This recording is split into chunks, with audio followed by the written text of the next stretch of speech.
Hello, this is Jonny from Funny Looking, and I got another new microphone. This one cuts out so much background noise, it's easier for me.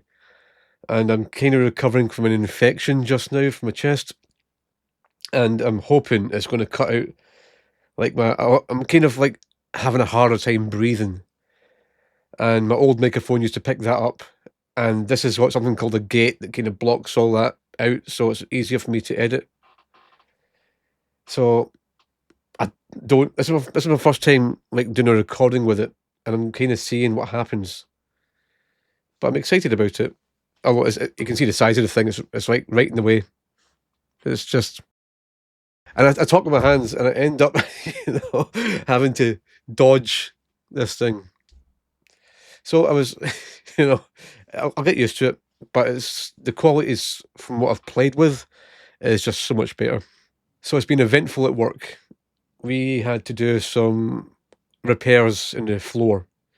We had these holes from somewhere, like we think it's to do with the heating in the ground, and the ground was getting older.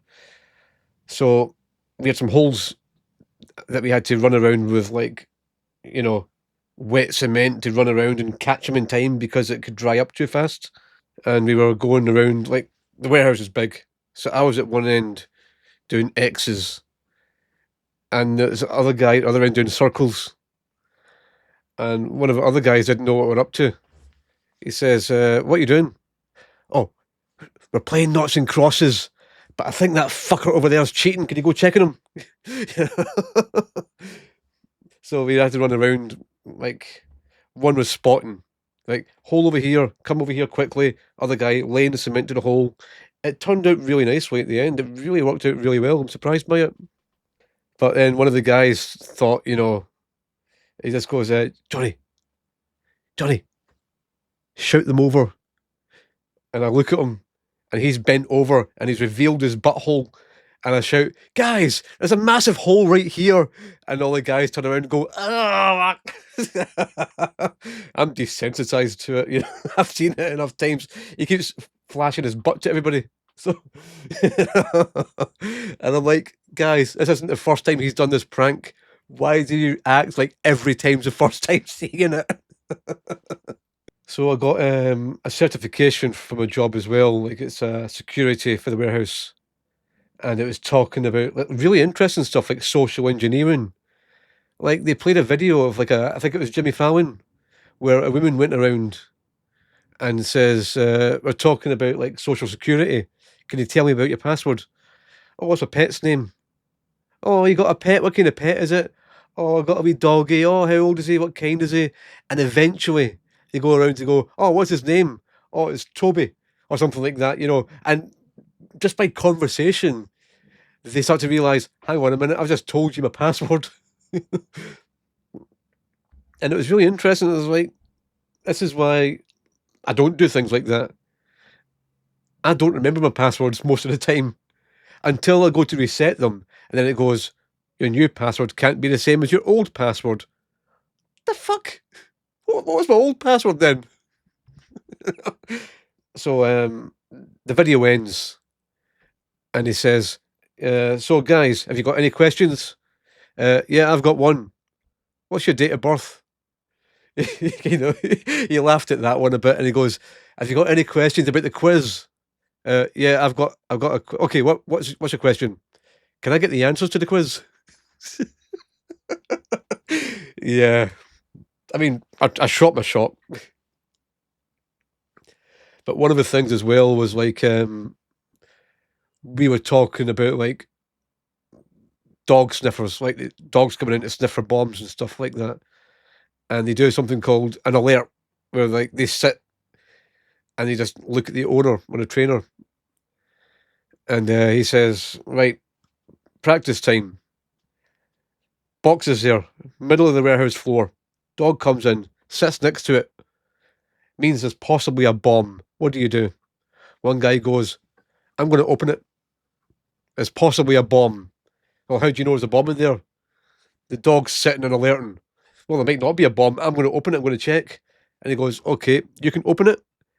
But before you do, can you tell me first so I can get the fuck out?" You know? It's like the whole It was like synchronized head slap when he said that around the whole room.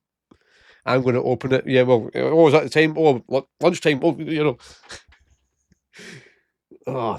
So I got 100% in my quiz, and the guy next to me got 95% in his quiz, and he copied my answers.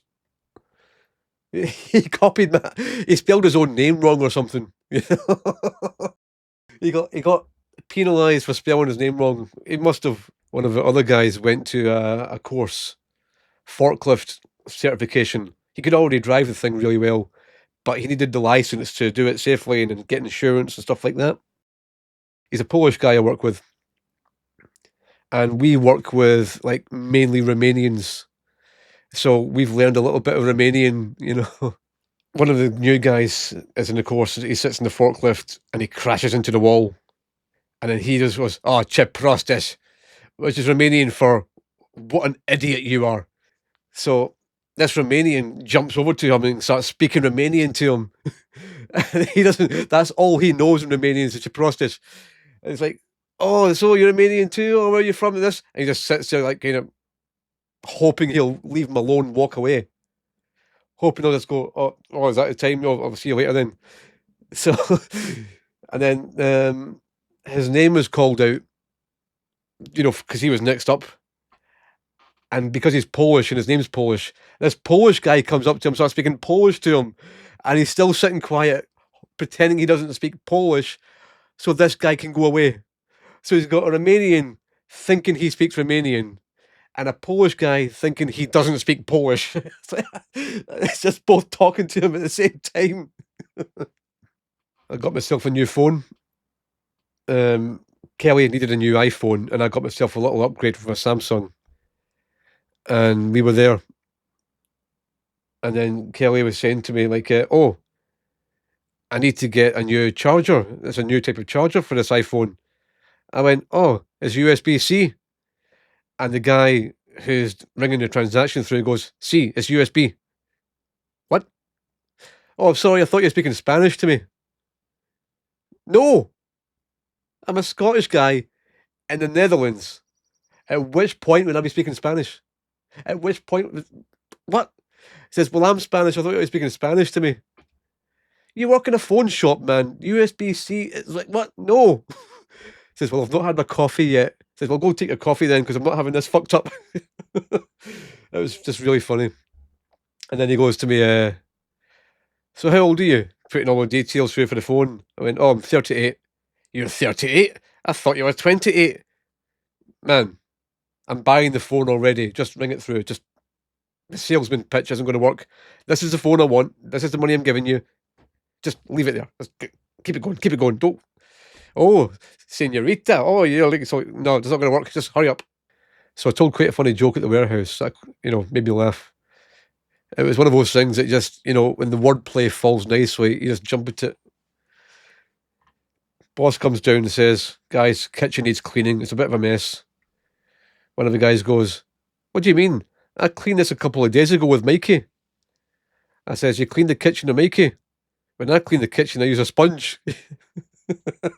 It's just the idea of him like grabbed by the ankles and turned upside down like a mop.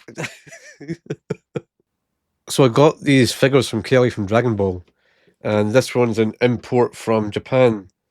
It's really hard to see inside the box. I'll get some better pictures of it. But it's like Goku, Vegeta, and then the fusions. But it was hard to see in the box. But the box is too nice for me to take it out. But that's kind of what the figure looks like inside here. It's gorgeous. And I never knew it even existed. And I love it. She also got me an autographed Master Roshi. Yeah, look at that. That's it. That's the American voice actor. That's in brick solid case as well. This thing is pretty solid. I absolutely love it. This is signed by Mike McFarland, the American one. And the thing is, I don't really like the American voice actors for Dragon Ball, except like Vegeta, Piccolo. I think it's just Goku that annoys me, really. But I like Master Roshi as well. And the thing is, I'm turning away from the microphone. I like Master Roshi as well. And the thing is, like, Master Roshi was there through all of Goku's life, mainly. And he does play such a huge part in Dragon Ball, and he kind of like takes a huge step back in later episodes. I wish we did see more of him. I love Dragon Ball. I'm looking forward to seeing the new series of Super or the new movie. I don't know if they're going to make a series or a movie next, but whatever's going to be there, I'm going to watch it. So I was watching this thing with Kelly last night. It was kind of like about airports and working at an airport, and I was just tuned out. It wasn't that interesting to begin with. Then we cut to this guy, this old fat guy with a buzz cut and a moustache, one of those kind of guys, and he's driving erratically on the wheel, spinning around, and it's got this kind of like jazzy cop music playing from the 80s, 70s kind of thing. It was already making me kind of smile. It was really interesting just seeing him just tooting his horn, over exaggerating on the wheel, spinning around, and it cuts to the overhead shot where the whole thing's spinning and he's just doing zigzags. And that already was like, this is a wee bit over exaggerated. He pulls over and says, I'm going to use some better equipment for this, and pulls out a handgun. And then the music just starts getting more dramatic with the horn section. He's got a fucking handgun. And there was something special about this handgun. I wasn't listening anymore. My head went other places. I was waiting for him to roll along the front of his car in the middle of a airport runway, shooting at ducks with little tiny handcuffs for the legs. I was gone. Duck cop. That was me floored. Nothing was making me pay attention to why he had a gun anymore. I'll see you in Shell. I'm going to try and get back to work and finishing the Sonic stuff and doing videos more regularly. More often. Well, that's all for this one. See you in the next one. Bye bye.